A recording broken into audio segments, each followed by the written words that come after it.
speechless. Tak sangka. Alhamdulillah.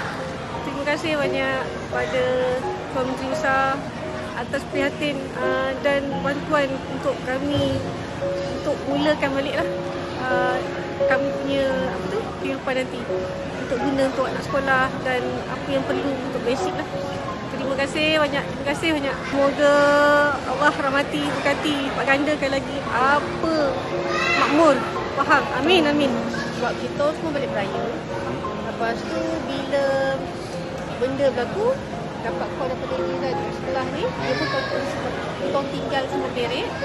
Lepas tu dah confirm kata memang ada kebakaran ni kan.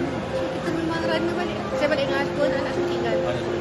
Sebab nak settle semua sini tu kan. Mohon doakan kami untuk bagikan terus kekuatan sihat untuk ujian musibah ni. Betul, Pak.